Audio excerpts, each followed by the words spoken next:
नमस्कार, बहुत स्वागत है आप सभी का। आप देख रहे हैं भारत 24 और आपके साथ मैं हूं अमृता गर्ग। की शुरुआत करेंगे नॉकआउट न्यूज की और सबसे पहले कुल्लू's प्राइड नरेंद्र मोदी की बात करते हैं। कुल्लू दशहरा उत्सव में आने वाले नरेंद्र मोदी देश के पहले प्रधानमंत्री। मोदी ने किया इंटरनेशनल कुल्लू दशहरा का आगाज। पीएम बोले कई साल बाद मिला दशहरे में शामिल होने का सौभाग्य। देवी देवताओं को शीश नवाकर लिया आशीर्वाद। कुल्लू टोपी पहनकर रथ यात्रा में किए रघुनाथ जी के दर्शन। हिमाचल में मोदी ने बजाया चुनावी रणसिंघा और 27 मिनट कुल्लू में रुके प्रधानमंत्री नरेंद्र मोदी। 10 दिन में दूसरी बार हिमाचल आए प्रधानमंत्री। रथ मैदान से करीब 10 मीटर की दूरी पर सजा पीएम का मंच। बतौर गृह मंत्री लालकृष्ण आडवाणी बन चुके हैं दशहरा उत्सव के साक्षी। अयोध्या के राजा राम बने कुल्लू की शान। 17वीं शताब्दी में चुराकर लाई गई रघुनाथ जी की मूर्ति। कुल्लू में 350 साल से मनाया जा रहा है देव मिलन का महाकुंभ।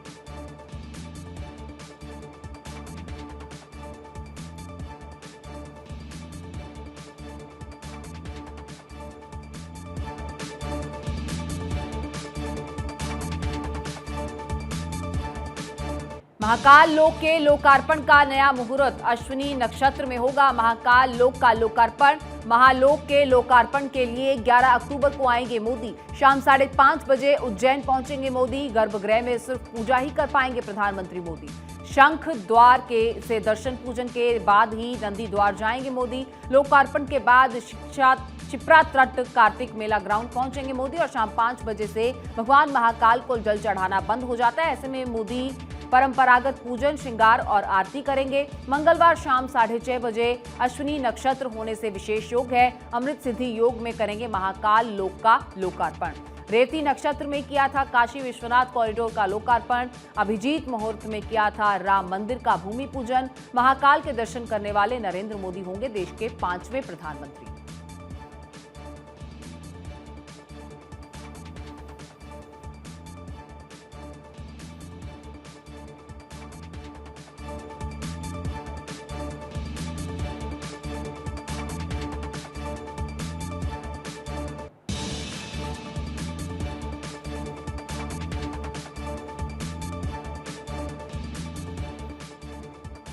घाटी में चाणक्य की स्ट्रेटजी। घाटी में 370 खत्म, विकास शुरू। शाह बोले युवाओं को पत्थर नहीं पढ़ाई लिखाई चाहिए। बारामूला रैली में अमित शाह ने कही बड़ी बातें। कहा हम पाकिस्तान से नहीं कश्मीरियों से बात करेंगे। पहले टेररिस्ट हॉटस्पॉट था, आज टूरिस्ट हॉटस्पॉट है। लोग बदलाव का स्वागत करते हैं तो लोकतंत्र मजबूत होता है। जिनके हाथों में पत्थर थे उन्हें मोदी जी ने कंप्यूटर दिया। मोदी ने जम्मू कश्मीर में जमहूरियत को गांव-गांव पहुंचाया। एक दिन पहले पहाड़ी समुदाय के लिए बड़ी घोषणा की थी। पहाड़ी, गुज्जर और बकरवाल को आरक्षण का दिया था आश्वासन। गृहमंत्री बनने के बाद शाह पहली बार वैष्णो देवी मंदिर पहुंचे। जम्मू में डोगरा, गुज्जर, बकरवाल, पहाड़ी और सिख समुदाय से मिले। श्रीनगर में वरिष्ठ अधिकारियों के साथ सुरक्षा समीक्षा बैठक भी की।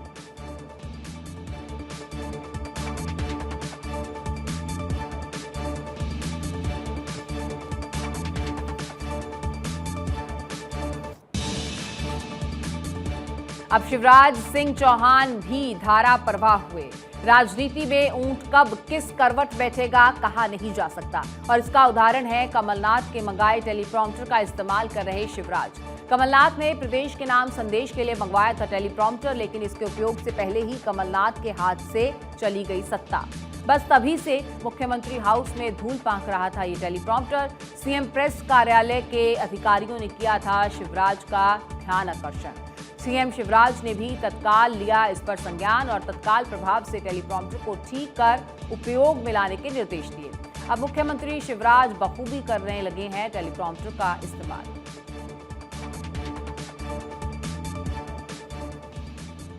कमलनाथ शिवराज की दोस्ती में दरार। दोनों की दोस्ती में इस कथित दरार के पीछे आखिर है किसका हाथ? दरअसल कांग्रेस भाजपा में इन दिनों नेताओं की दोस्ती की होती थी चर्चा और सूत्रों का कहना है कि भाजपा संगठन ने इसे लिया गंभीरता से। कमलनाथ के गढ़ छिंदवाड़ा में कांग्रेस को हराने में लगाई ताकत। 6 नगरीय निकाय चुनाव में पूरी ताकत झोंककर 4 निकायों पर कब्जा किया। सीएम ने छिंदवाड़ा नगर निगम आयुक्त हिमांशु को हटाकर किया भोपाल अटैच और इससे भी इन नेताओं के बीच दरार की लगने लगी अटकलें। आयुक्त हिमांशु सिंह पर मात्र इतना सा था आरोप, आवास हितग्राहियों को कमलनाथ के बंगले पर पहुंचाकर किए थे चेक वितरित।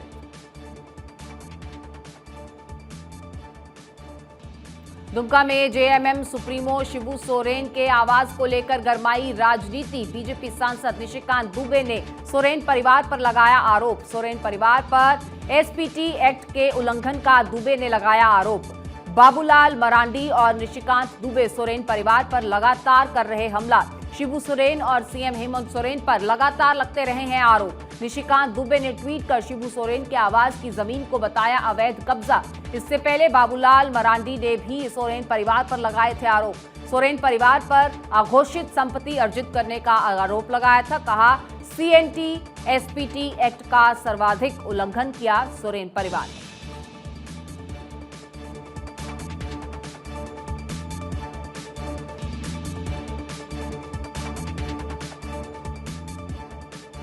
छत्तीसगढ़ में कांग्रेस के कई सिटिंग विधायकों की छुट्टी तय है, यानी आगामी चुनाव में कई नेताओं की कटेगी टिकट। दरअसल राज्य में निकल रही है कांग्रेस की पदयात्रा और इसमें कांग्रेस विधायकों की सक्रियता की खुल रही है पोल।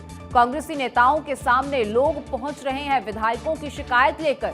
ग्रामीण इलाकों के मतदाताओं की शिकायत के विधायक कभी नहीं आते क्षेत्र में। इधर कांग्रेस पहले ही अपने स्थानीय नेताओं को लेकर कर चुकी है सर्वे के आधार पर विधायकों को रखा गया है रेड, ग्रीन और येलो श्रेणी में। रेड श्रेणी वाले नेताओं को खुद सीएम दे चुके कार्य प्रणाली में सुधार की हिदायत। अभी नहीं तो कभी नहीं की तर्ज पर विधायकों को सुधार करना चाहिए, क्योंकि निष्क्रिय विधायकों में नहीं हुआ सुधार तो टिकट कटना तय।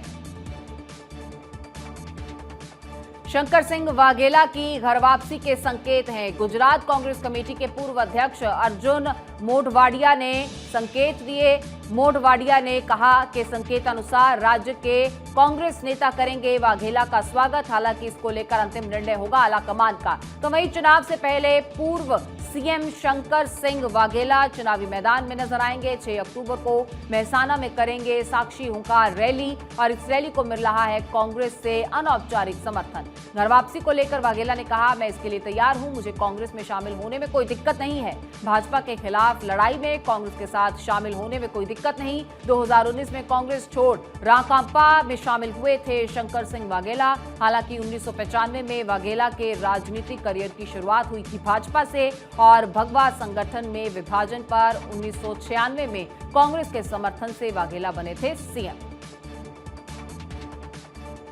2 शिवसेना एक मैदान, दशहरा पर घमासान। शिवसेना का शिवाजी पार्क कनेक्शन। बाला ठाकरे शिवसेना और शिवाजी पार्क का मजबूत रिश्ता है। बाला ठाकरे ने यहीं खड़ी की शिवसेना। उद्धव बचाने उतरे दोनों गुट पार्टी के चुनाव चिन्ह तीर और धनुष के लिए सुप्रीम कोर्ट में है। बीएमसी चुनाव से पहले जोर आजमाइश है। नाक का सवाल बनी शिवाजी पार्क में दशहरा रैली। हालांकि अंग्रेजों के जमाने में बना था शिवाजी पार्क और 30 अक्टूबर 1966 को हुई शिवसेना की पहली दशहरा रैली। बाला ठाकरे आए थे फॉर्मल सफेद पैंट और शर्ट पहनकर और फिर बाला ठाकरे ने भगवा को बनाया अपनी पहचान। शिवसेना पहली बार सत्ता में आई। मनोहर जोशी ने शिवाजी पार्क में ली थी सीएम पद की शपथ। शिवाजी पार्क में ही पंचतत्व में विलीन हुए बाल ठाकरे और शिवाजी पार्क में ही बाल ठाकरे को समर्पित स्मृति स्थल स्मारक है। 2019 में सीएम बनने पर उद्धव ने शिवाजी पार्क में ही शपथ ली थी। अब उद्धव शिंदे गुट दशहरा रैली से अपनी ताकत साबित करने में जुटे हैं। संघ में टूटा नारी शक्ति विरोधी होने का मिथक। संघ की विजयदशमी में संतोष यादव रही महिला चीफ गेस्ट। 2 बार माउंट एवरेस्ट फतेह करने वाली दुनिया की एकमात्र महिला। पहली बार संघ के दशहरे में ऐसी तस्वीर देखने को मिली। वुमेन पॉपुलेशन एजुकेशन पर मोहन भागवत ने 1 घंटे दी स्पीच।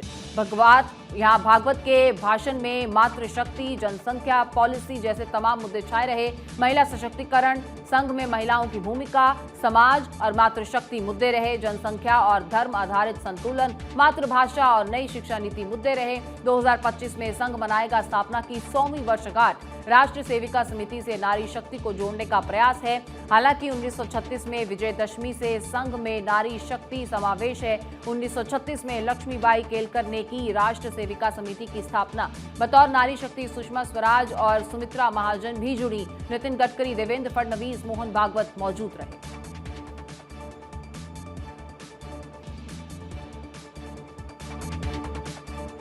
विजयदशमी पर सिंदूर खेला। बंगाली समुदाय में एक दूसरे को सिंदूर लगाती हैं महिलाएं। विजयदशमी के दिन ये सिंदूर खेला का रिवाज है। मां दुर्गा को सिंदूर अर्पित करते हैं लोग। पंडाल में मौजूद सभी महिलाएं एक दूसरे को सिंदूर लगाती हैं। इस उत्सव को सिंदूर उत्सव या सिंदूर खेला कहते हैं। मां की विदाई के उत्सव के रूप में मनाते हैं सिंदूर खेला। दुर्गा मंदिर में महिलाओं ने एक दूसरे को लगाया सिंदूर।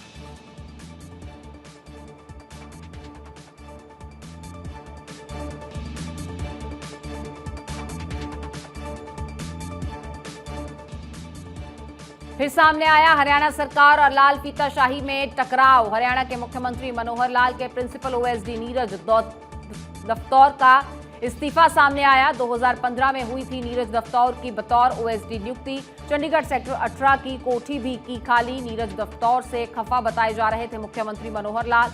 इस्तीफे के बाद दिल्ली रवाना हुए नीरज दफ्तौर और सियासी गलियारों में इस इस्तीफे की जबरदस्त चर्चा है।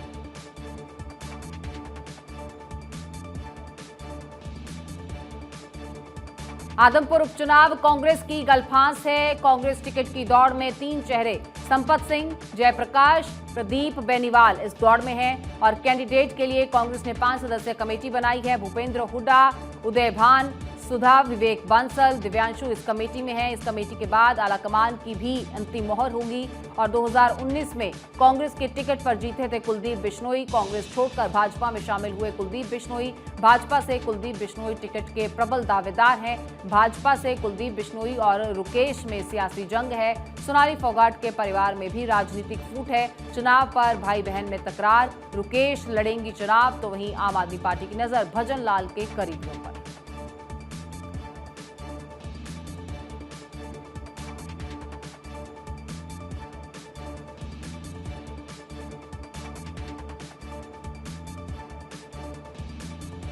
गुजरात में केजरीवाल को रोकेंगे चिराग।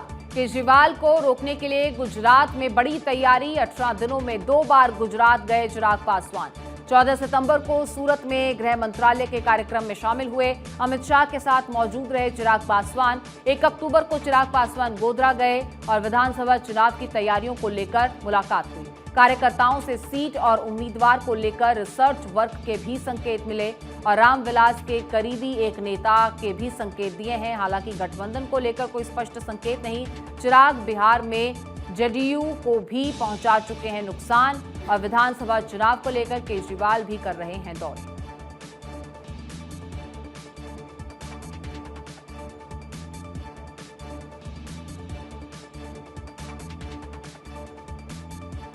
भूपेश बघेल सरकार की एक और बड़ी उपलब्धि। छत्तीसगढ़ में बेरोजगारी खत्म। यहां प्रदेश के 99.90% लोगों के पास रोजगार है। CMIE ने जारी किया है आंकड़ा। देश में सबसे कम बेरोजगारी दर में छत्तीसगढ़ शीर्ष पर है।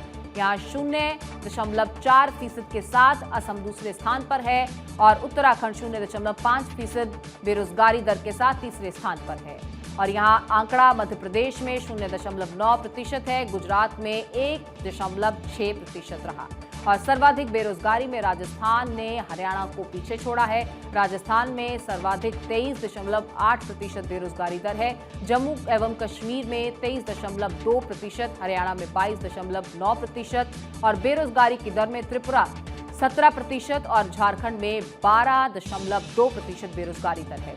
सितंबर में देश में बेरोजगारी का यह आंकड़ा 6.43% रहा और देश में शहरी क्षेत्रों में 7.70% और ग्रामीण क्षेत्रों में 5.84% ये बेरोजगारी दर रही और देश में बेरोजगारी दर अगस्त में 8.3% रही है।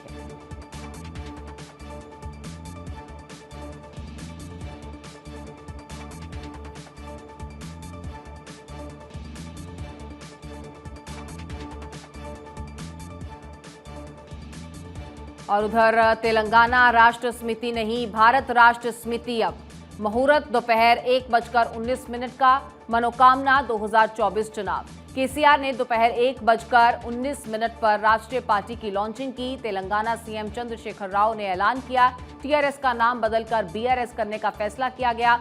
टीआरएस की जनरल बॉडी में पारित किया गया प्रस्ताव 2024 को लेकर केसीआर एकला चलो की नीति पर है। कुछ समय पहले विपक्ष के कई अहम नेताओं से मिले केसीआर की दावेदारी ममता ने जताया था इतराज। अब राजनीतिक दायरा बढ़ाकर केसीआर जमा रहे हैं पांव।